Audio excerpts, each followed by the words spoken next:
Ang pagpapatakbo sa kalsada may speed limit.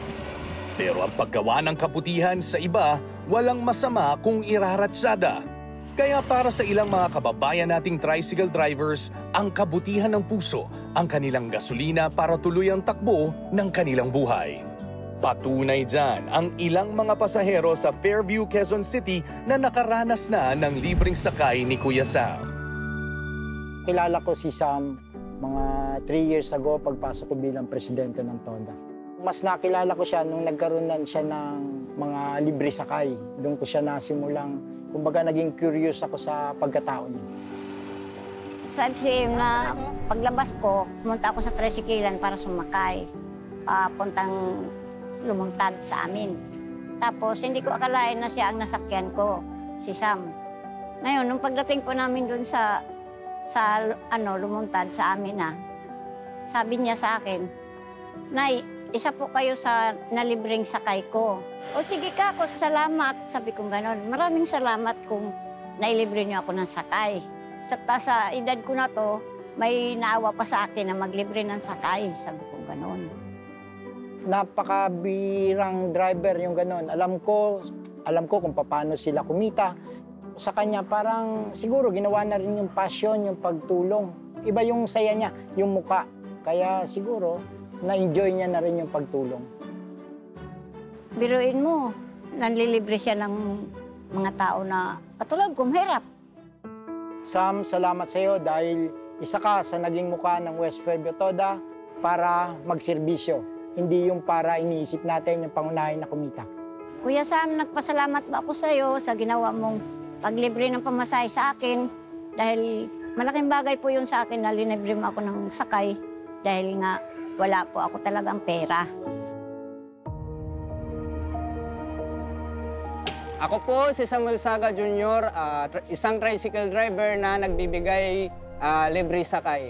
Doon po ito nagsisimula sa Southern Leyte po. Mayroon po akong nakilala na isang tricycle driver doon po na nagmamaganda rin pong loob para sa akin. Kumbaga, pinasakay niya po ako ng libre din po. Sabi ko sa sarili ko, balang araw, gagawin ko rin po sa aking kapwa. Yung panglilibre ng pamasahe. Ma'am, sakay ma'am, sir! Itong panglilibre ko ng pamasahe, hanggat kaya ko sa aking katawan, gagawin ko. Sa mga nililibre ko, kung mayroon pong pagkakataon, yung ginagawa ko, sana magawa nila sa iba kahit sa simpleng paraan lang po.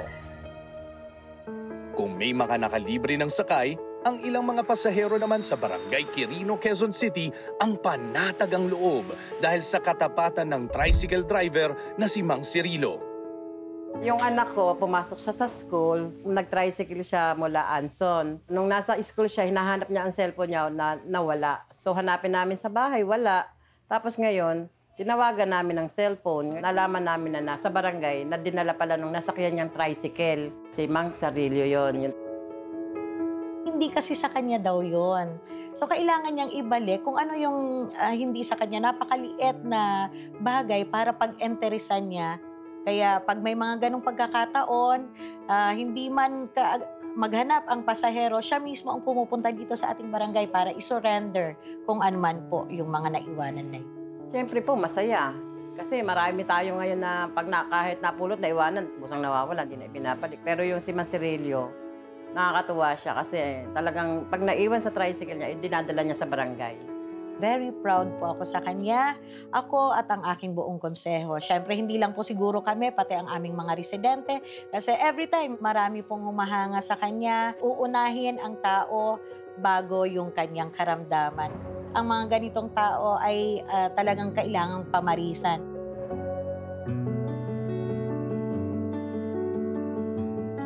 Ang trabaho ko po ay tricycle driver. Halos 30 taon na po ako namamasada. Ako po ay nadula sa CR, nabali yung dito ko. Halos may 100 taon po akong nakahiga sa bahay. Mahirap kung sa mahirap. Kaya lang, sinasabi ko nga, laban lang.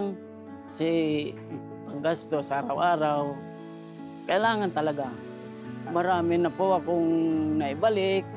Hindi ko po yung pinag-interesan kasi hindi ho sa akin. Pangalawang iniisip ko, baka kailangan din nila ng mas kailangan kaya sa akin. sina Kuya Sam at Mang Cirilo, tapat sa kanilang mga pasahero.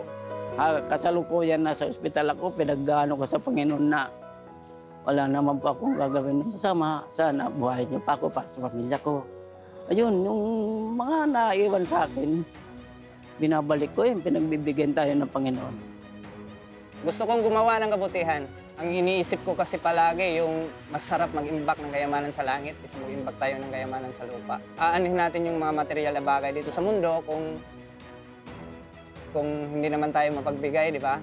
Gumawa na po tayo ng kabutihan sa ating kapwa. Kasi kapag tayo gumagawa ng kabutihan sa ating kapwa, ang ganda ng ireregalo ng Diyos para sa atin. Ilan lamang sila sa mga kuya natin sa kalsada na nagpapalaganap ng kabutihan sa kapwa. At ang ating dasal para sa kanila, full speed ang pagbalik ng biyaya. Narito po kasama ho natin dito sa Kaitan in Action si Sam Saga at si Mang Cirilo Cabilin.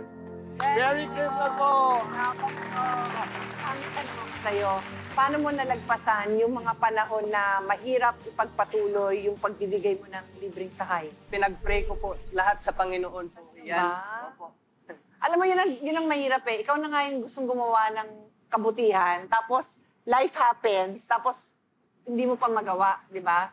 Minsan, niisip ko na titigil na yata ako. Pero iniisip ko kasi na gusto ko talagang gumawa ng kabutihan sa ating kapwa. Gusto ko lang i-share sa inyo no, na yung trabaho ko nga is budget ng healthcare. Sometimes it's as simple as hindi ka makarating sa ospital, di ba? So yung ginagawa niyo po, nakakaligtas talaga ng buhay. Nakakatulong pa sa gobyerno, sa komunidad na ikaw mismo nagbibigay ng serbisyo para sa mga kailangan makarating sa healthcare center o di kaya sa ospital. Maraming salamat sa iyo, Samuel. Alam mo, Samuel, ate, Kuya Boy, last week nung feature natin yung tribute dahil birthday ni tatay, ni Senator Rene Compañero Cayetano, nung time niya, madalas natin marinig yung salitang isang kahig, isang tuka. Alam mo, pag sinabi mong TODA or Tricycle Drivers, Operators Drivers Association, makikita mo talaga lalo nung pandemic eh. Or kaya halimbawa, pag bumabagyo, walang pasok, makikita mo talaga na uuwi sila or hindi man lang makakalabas na wala dalang kinikita for their daily needs. So, si Kuya Cirilo, bilib ako kasi nga, kulang ang isang show sa life story niya. Yung 1 year ka natigil, di ba? O, tapos yung anak niya natigil din sa pag-aaral. Pero that's a different matter, nagkriiminology, so tutulong ang show, no? Pero kayo naman, sa lahat ng pinagdaanan mo, good and bad, no? Sa pagka-tricycle, ano yung pinaka-masarap, pinaka-maganda na either comment o regalo or thank you sa'yo ng isang pasahero mo? Ang pa-thank you po sa akin ng pasahero ko, nung panahon na nakukuha ko yung bagay na pag-aari nila na binibigay ko, yung papasalamat, minsan may hug pa. Yun, doon ako, lalong naiyak ako sa tuwa. Thank you for sharing that. At sa mga nanonood, di ba? A handshake, a hug, or a smile, thank you, can go a long, long way. So, thank you, Silvio, for sharing that. Maraming salamat. Yeah, Tito Boy. So, Sam at Cirilo, narito ang aming simpleng regalo, trophy bilang pagkilala sa inyong kabutihan. Eh, kayo talaga champion ng Pilipino sa kabutihan na ginagawa ninyo. O, di ba? Maraming salamat po at sa toda ko. Sana gawin ko rin yung ginawa ko para sumaya ang pamilya niyo. May pagmalaki natin. And kami nagte-thank you sa inyo at nagte-thank you din kami sa JC Premier at sa San Miguel Corp dahil meron silang mga gift packs para sa inyo. Yes po, maraming po. At hindi lang yun, dahil alam ba si Sam, buntis ang kanyang asawa at manganganak na. So, meron tayong mga pang-baby na...